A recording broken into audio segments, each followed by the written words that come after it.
Coach will have some opening remarks, and then we'll go to questions.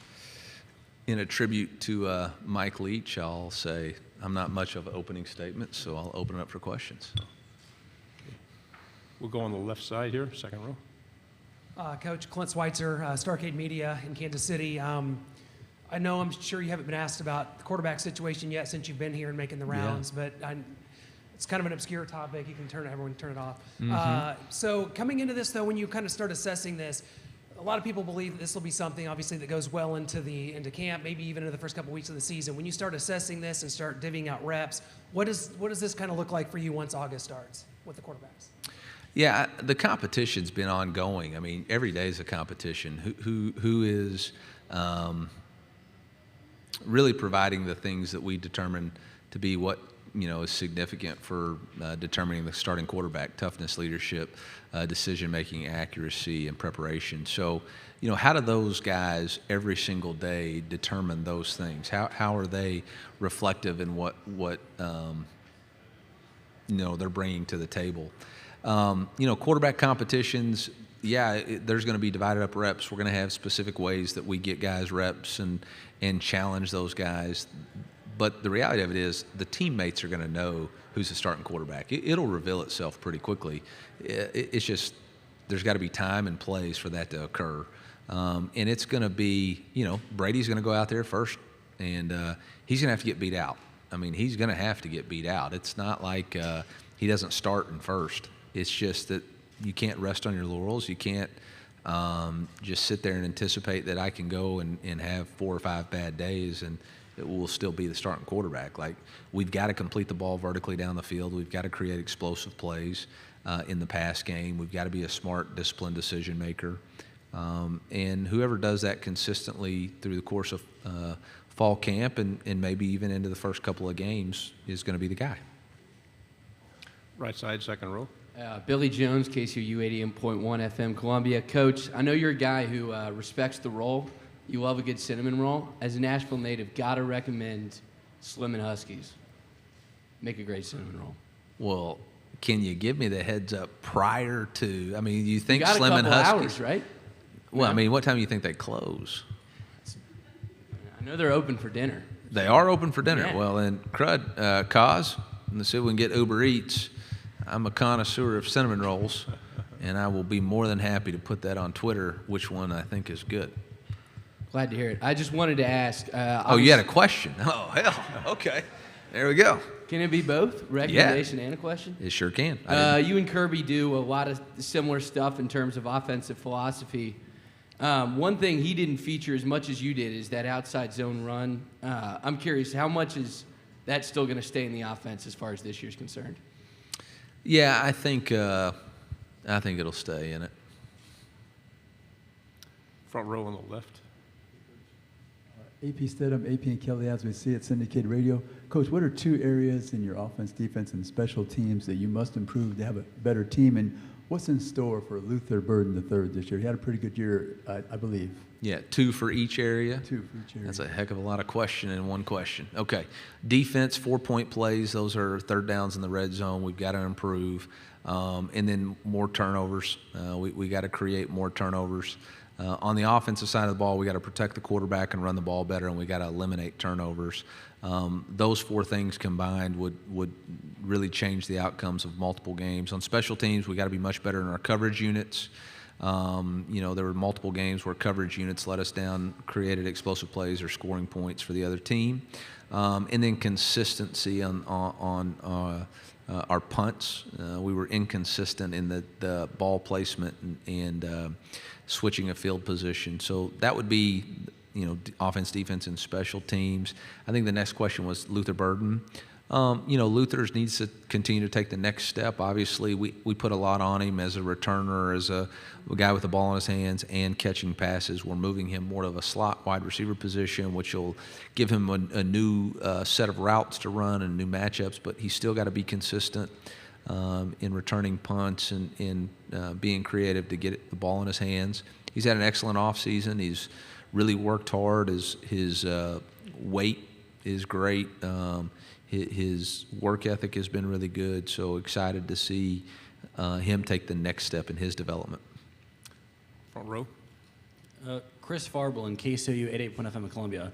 Earlier in the month, Missouri passed some NIL laws that are pretty advantageous compared to the rest of the country.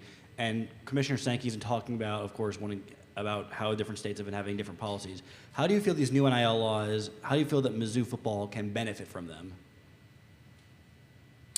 Yeah, I just want to reiterate how appreciative I am to Senator Rowden and Dean Plochard, our Speaker of the House, and Curtis Gregory and Governor Parsons, Lieutenant Governor Kehoe, Attorney General Bailey, all those guys who worked really hard, Dusty Schneiders, to come to NIL law that's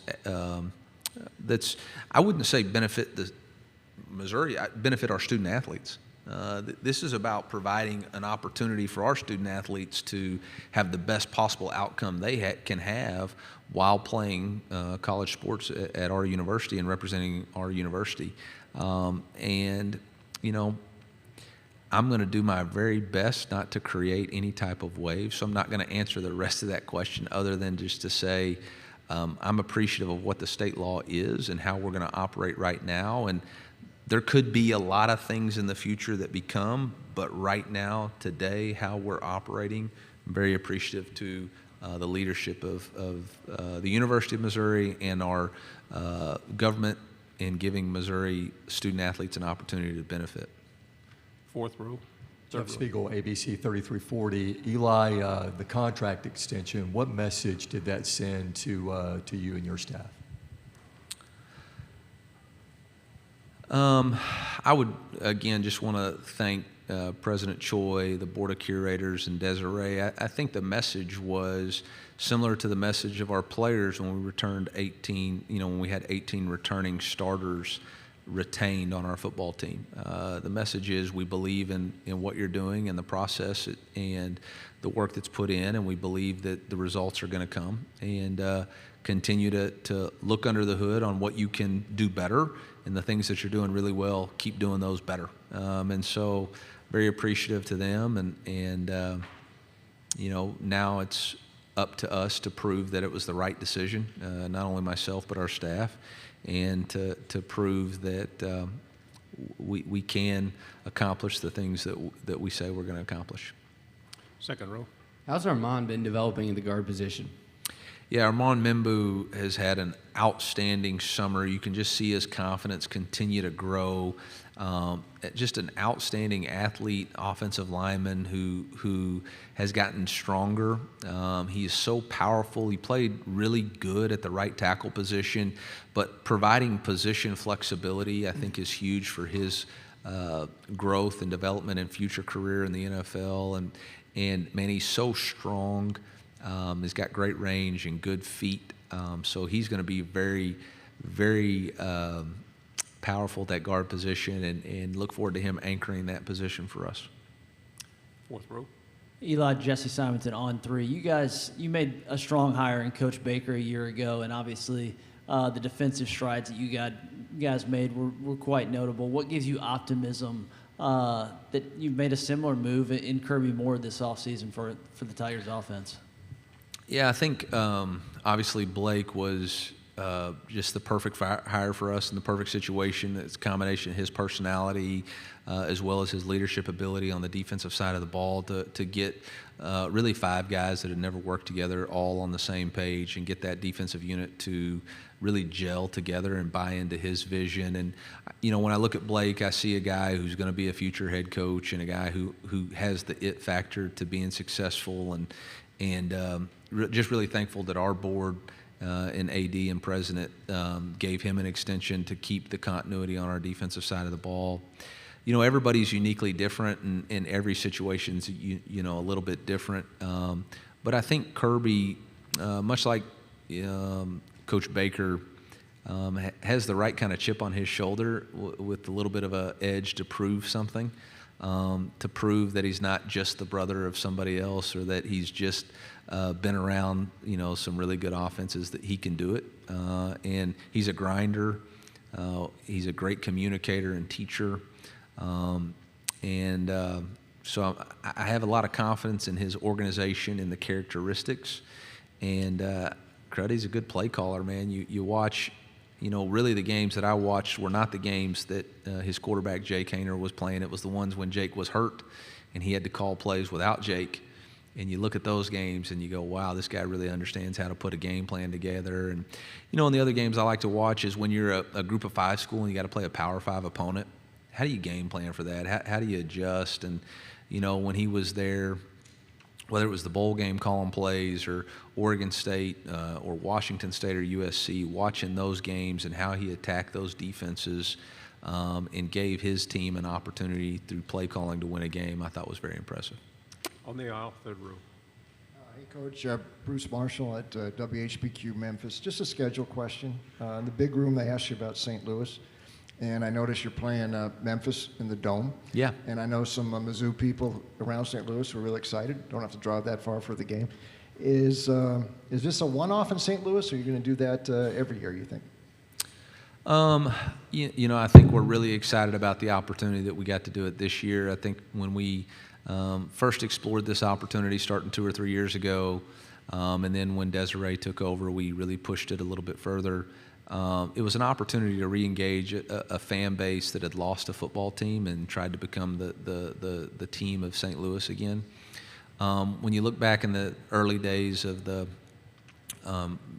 rivalry with Illinois, that game was always played in the Dome, and those are some unbelievable atmospheres. And so trying to get that passion and energy back. I don't know if it'll be a every year situation. Obviously, schedules are so far in advance, and obviously the fluidity of 8-game, 9-game SEC schedule. But I do think it's something that we are actively looking to. How do we best engage the fans of the state of Missouri? And is that, having them come to Columbia, or us going to Arrowhead, or us going to St. Louis to play a game? What's the best opportunity for us to make sure that we take our product to the fans? Last 2 questions over here. Kennedy with CBS 42 in Birmingham, Alabama. Coach Sonny Dykes mentioned at the Big 12 Media Days that Missouri was playing in a lot of Big 12 championships and how he hasn't seen that much in the SEC. How do you feel about that? Well, when he was in Cal, he must not have realized that Missouri played in the SEC championship in 13 and 14. I don't know if he just blacked out those memories or what, but I appreciate Sonny. I don't have any issue with that comment, but obviously Coach Pinkel in his first 2 years, I just want to correct the record. In his first 2 years, played in 2 SEC championship games. So, but other than that, I think this day and age in college football, calling people out for transferring, whether it's transferring jobs as coaches or transferring schools or whatever, is kind of ridiculous. Like, we are. I'm going to stop. I'm going to stop, Cos. I'm going to stop. So SEC, they played in just as a point of clarification for Coach Dykes, Missouri played in the SEC championship in 2013 and 2014. Thanks, Coach. MIZ. I stopped, Cos. Gosh, caught myself.